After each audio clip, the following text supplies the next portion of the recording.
Hi peoples, welcome to VSA break.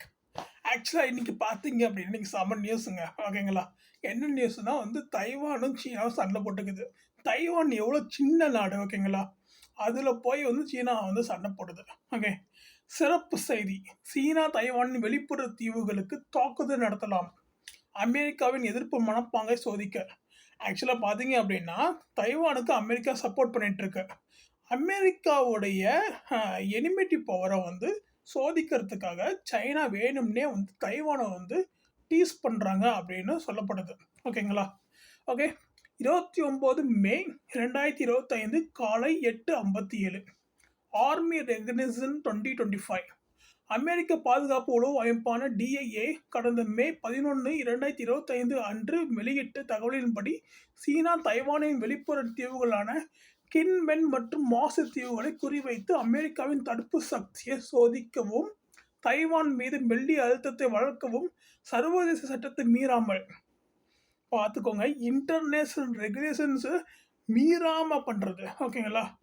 மீறாமல் Taiwan மீது மெல்லிய அழுத்தத்தை ஏற்படுத்தவும், மீறாமல் சலாமி துண்டிப்பு மூலம் நிலை மாற்றங்களை உருவாக்கவும் முயற்சிக்கலாம் என்று எச்சரிக்கை செய்யப்பட்டுள்ளது. ஓகே, இப்போ பார்த்தீங்க அப்படின்னா அமெரிக்கா பாதுகாப்பு உளவு அமைப்பு டிஐஏன்னு ஒன்று இருக்குது, டிஃபென்ஸ் இன்டெலிஜென்ஸ் ஏஜென்சி ஒன்று இருக்குது. இவங்க இந்த மாதம் 14ஆம் தேதி ஒரு அறிக்கை வெளியிட்டிருக்காங்க. என்ன அப்படின்னா, சீனா தைவானோட தைவானோட தீவுகளை அழுத்தம் கொடுக்க போகிறாங்க அப்படின்னு சொல்லப்பட்டிருக்கு. இந்த தைவானோட தீவுகள் என்னென்னு பார்த்தீங்கன்னா கின், மென், மாசு அப்படிங்கிற 3 தீவுகள். ஓகேங்களா? ஒன்றும் இல்லைங்க, நீங்கள் இந்த புஷ்பா படம் பார்த்தீங்க இல்லையா? அதில் ஹீரோ என்ன ஹீரோ புஷ்பாவை துரத்திக்கிட்டே கப்பலில் போவார். திடீர்னு ஸ்ரீலங்கன் பேட்டில் ஃபோர்ஸ் தடுக்கும் இல்லையா? அதே தான் இங்கேயும் நடக்குது. ஓகேங்களா?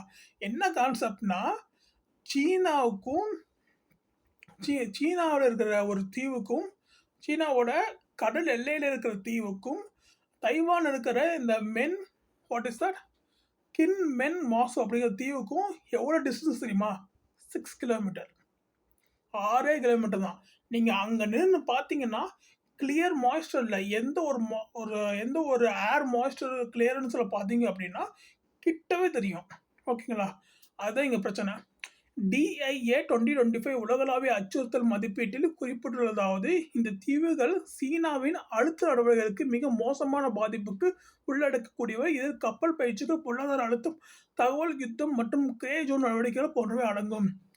இவங்க என்ன பண்ணுறாங்கன்னா, இந்த அழுத்தத்தில் என்னென்ன ப்ராக்டிஸ் பண்ணிக்கிறாங்கன்னா, வார்ஷிப் ப்ராக்டிஸ் பண்ணுறாங்க. அதுக்கப்புறம் இதனால் தைவானோட எக்கானமியை டவுன் பண்ணுறாங்க. அதுக்கப்புறம் இன்ஃபர்மேஷன் டெக்னாலஜி வார் நடக்குது. கிரேசோ நடவடிக்கைகள் போன்றவை அடங்கும் அப்படின்னு சொல்லப்பட்டிருக்கு. ஓகேங்களா? ஓகே, இந்த தீவுகளை பற்றி நம்ம பார்ப்போம். ஓகேங்களா? இந்த கின், மென் மற்றும் மாசு தீவுகளின் முக்கியத்துவம் பார்க்கலாம். இந்த கின், மென் மற்றும் மாசு தீவுகள் தைவானின் முன்வடிவ நிலைவுகளாகும். அதை தான் சொல்லியிருக்காங்க. கின்மென்னில் உள்ள சூதோய் நகரம் மற்றும் சீனாவின் ஷியாம் நகரம் வெறும் 6 கிலோமீட்டர். நான் சொன்னல, அதாவது கின்மென் உள்ள ஷூட்டோ நகரம், அதாவது இந்த கின்மென் அப்படிங்கிற ஐலாண்டில் ஷூட்டோன்னு ஒரு நகரம் இருக்குது. அதேமாதிரி சீனாவில் ஜியாமின் நகரம்னு ஒன்று இருக்குது. இவங்களோட டிஸ்டன்ஸ் பார்த்தீங்கன்னா ஜஸ்ட் 6 கிலோமீட்டர். ஓகேங்களா? இவங்களோட டிஸ்டன்ஸ் ஜஸ்ட் 6 கிலோமீட்டர். கோல்டு வார் டைமில், ஓகேங்களா, கோல்டு வார் டைமில் அந்த தீவுகளில் என்னென்ன வசதிகள், என்னென்ன வெப்பன் சிஸ்டம் இன்பில்ட் பண்ணியிருக்காங்களோ அதுதான் இப்பயும் இன்பில்ட் ஆகிருக்கு. அதனால் தைவான் அந்தந்த தீவுகளை பார்த்தீங்க அப்படின்னா தன்னோட எனர்ஜி கம்மியாக இருக்குது அப்படின்னு வெளிப்படுது. இந்த உலகளாவிய விஷயங்களுக்கு முன்னாடி இவங்க டெக்னாலஜியை அப்டேட் பண்ணல அப்படிங்கிறது வெளியாகுது. ஓகேங்களா? தைவானின் பாதுகாப்பு நிலை, அதான் இப்போ நான் சொன்னேன். ஸ்கை ஸ்வாட் 120 mm மோட்டார்கள், 155 mm M114 ஹாவிச்சர்கள், CM-21 யுத்த வாகனங்கள் இதுதான் வச்சுருக்காங்க. ஓகேங்களா? மற்றும் பார்த்தீங்க அப்படின்னா ANTPS 117 3D ரேடார்கள் வச்சுருக்காங்க. பேசிவ் சென்சார்கள் வச்சுருக்காங்க. ஓகேங்களா? ஓகே, பேசிவ் சென்சார்கள் வச்சுருக்காங்க. அதாவது பார்த்தீங்க அப்படின்னா ஆக்டிவ் சென்சார், பேசிவ் சென்சார் 2 இருக்குது. ஓகேங்களா? ட்ரிகர் கொடுத்தா மேனுவலாக ட்ரிகர் கொடுத்தா மட்டும்தான் சென்சர்ஸ் ஒர்க் ஆகும். ஆனால் இந்த பேசிவ் சென்சார் பார்த்தீங்கன்னா எப்பயுமே ஆக்டிவ் மோடில் தான் இருக்கும். ஓகேங்களா? ஸோ எதாவது சென்ஸ் ஆகிடுச்சுன்னா லான்ச்சர் ஸ்டார்ட் ஆகிடும். S-400 மாரி. ஓகேங்களா? இப்ப என்ன பிரச்சனை பார்த்தீங்க அப்படின்னா, இந்த டெக்னாலஜிலாம் வந்து கோல்ட் வார் டைம்ல இருந்த டெக்னாலஜி. அந்த டெக்னாலஜி இப்ப இருக்கிற நவீன காலத்துக்கு வந்து சாதாரண விஷயம் அப்படின்னு சொல்லப்படுது. தீவுகளில் நிலைமாற்றம் மற்றும் புதிய ஏற்பாடுகள். 2021 முதல் தீவுகளின் பாதுகாப்பை கான்கிரீட் பங்கர்ஸ், லேசர் வழிநடத்தும் கவச எதிர்ப்பு அமைப்புகள், ஐஎஸ்ஆர் ட்ரோன்கள் ஆகியவற்றை அமைத்து வருகிறது. இவங்க வந்து நவீனப்படுத்திட்டு வராங்க. கான்கிரீட் பங்கர்ஸ், அந்த லேசர் வழிநடத்தும் கவச எதிர்ப்பு அமைப்புகள். அதாவது லேசர் கைடட் மிசில் வெப்பன்ஸ் வந்து அவங்க யூஸ் பண்ணிட்டு இருக்காங்க. 2025 ஏப்ரலில் 12 கார்டினல் 2 ட்ரோன்கள் மாலத்தீவுக்கு மாற்றப்பட்டுள்ளன அப்படின்னு ரிப்போர்ட் சப்மிட் பண்ணியிருக்காங்க. சர்வதேச கடல் கண்காணிப்பு, சைபர் தாக்குதல், கடற்கரை படையணிகள் மற்றும் கடலுக்கு கீழ் செல்லும் இன்டர்நெட் கேபிள்களை துண்டிக்கும் முயற்சிகள். அதாவது ஒரு போர்ன்னு வந்துருச்சு, யுத்தம் வந்துருச்சு அப்படின்னா 2 பக்கமும் தாக்குதல் நடத்துவாங்க. கவ்வாட் ஸ்ட்ராட்டஜி, அதுக்கப்புறம் டேஷ் ஸ்ட்ராட்டஜி.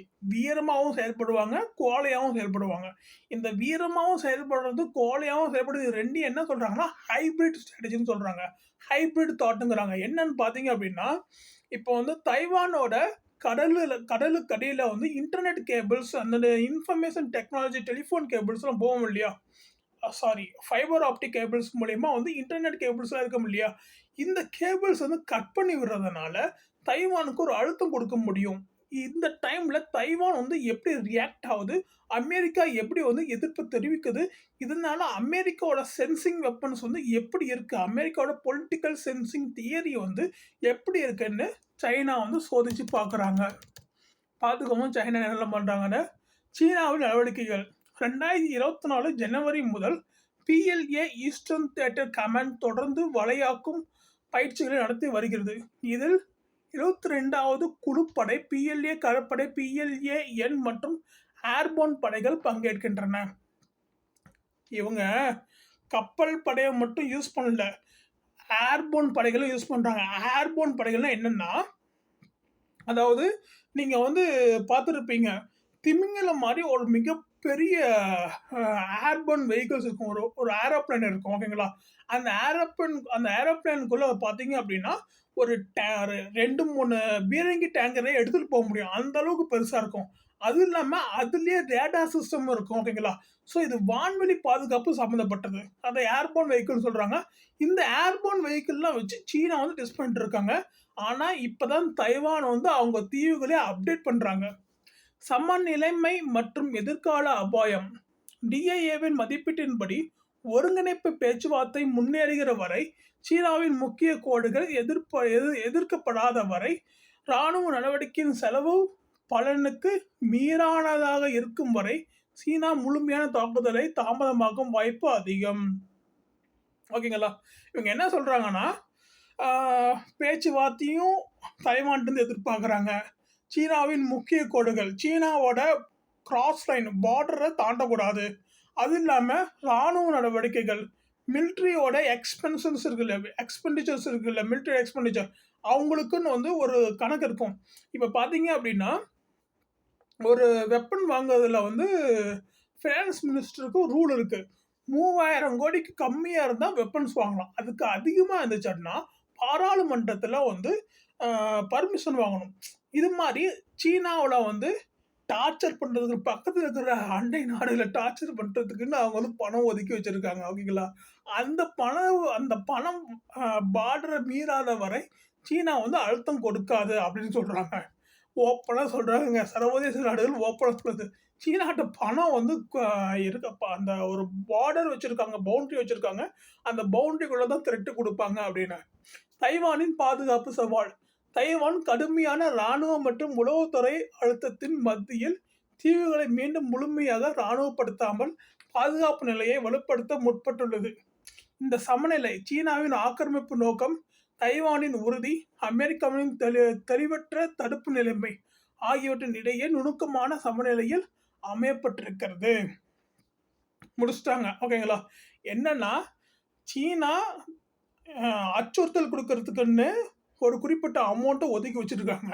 மிலிட்ரி எக்ஸ்பெண்டிச்சர் ஒதுக்கி வச்சுருக்காங்க. ஓகேங்களா? 2வது பார்த்தீங்க அப்படின்னா, அமெரிக்கா அந்த குறிப்பிட்ட ஜோனுக்குள்ள பவுண்டரிக்குள்ள தைவானுடைய பொருளாதாரத்தை பாதுகாக்கணும், தைவானுடைய மிலிட்ரி டெக்னாலஜியை அட்வான்ஸ்மெண்ட் பண்ணணும், அப்புறம் தைவான் வந்து தன் நாட்டினுடைய தொழில்நுட்ப இண்டிஜினஸ் ஆக்கணும். இவங்க இன்னும் என்னென்ன சொல்றாங்கன்னா, ஆனால் கின்மென் மற்றும் மாசுத்தீவுகளை குறிவைக்கும் சீனாவின் கவனம் சலாமி துண்டிப்பு என்ற நிலைமாற்றத்தை மெதுவாக ஏற்படுத்தும் பாகுபாடு உத்தி என்பதை காட்டுகிறது. ஓகேங்களா? இங்க என்ன பண்றாங்க அப்படின்னா, அனாலிசிஸ் பண்றாங்க. என்னன்னா, போன வருஷம் இந்த மாரி தாக்குதல் குடுத்தோமே, இந்த மாரி அழுத்தம் குடுத்தோமே, அதுக்கு வந்து தைவான் என்ன ரெஸ்பான்ஸ் பண்ணாங்க? அதே ரெஸ்பான்ஸ் இந்த வருஷமும் பண்றாங்களா? அப்படிங்கிறத எதிர்பார்க்குறாங்க. ஓகேங்களா? ஓகே. அதே ரெஸ்பான்ஸ் இந்த இந்த வருஷமும் தைவான் குடுத்துச்சுன்னா, இவங்க வந்து பேக் வந்துருவாங்க. ஓகேவா? ஓகே. ஸோ தைவான வந்து ஒரு ரெட் அலர்ட் ஜோன்லயே வச்சிருக்காங்க சைனா. அதே சமயத்துல இதுக்கு எப்படி அமெரிக்கா வந்து ரெஸ்பான்ஸ் பண்ணுது அப்படிங்கிறதையும் அனலைஸ் பண்றாங்க. அனலைஸ் அப்படின்னாவே ப்ரீவியஸ் இயர்ல என்ன பொட்டன்ஷியல் வந்து பெறப்பட்டதோ அதை விட அதிகமாக பொட்டன்ஷியல் ஏதோ பெறப்பட்டால் மட்டுமே அந்த டேட்டாவை அக்செப்ட் பண்ணுவாங்க. That is analysis. Okay. Okay. முடிஞ்சா எல்லாம் முடிஞ்சு. இவ்வளோதான் கான்செப்ட். சீனா இது என்ன தெரியுது அப்படின்னா, ஒவ்வொரு நாடும் பிற நாடுகளை வந்து ஒரு ரெட் அலர்ட் ஜோன்ல வச்சுக்கிறதுக்காக பணம் ஒதுக்குறாங்கன்னு தெரியுது. ஓகேங்களா? ஓகே. உங்களுக்கு இந்த வீடியோ பிடிச்சிருந்துச்சு அப்படின்னா லைக் பண்ணுங்க, ஷேர் பண்ணுங்க, சப்ஸ்கிரைப் பண்ணுங்க, மறக்காம பெல் ஐக்கானை கிளிக் பண்ணுங்க. ஓகே. தேங்க்யூ.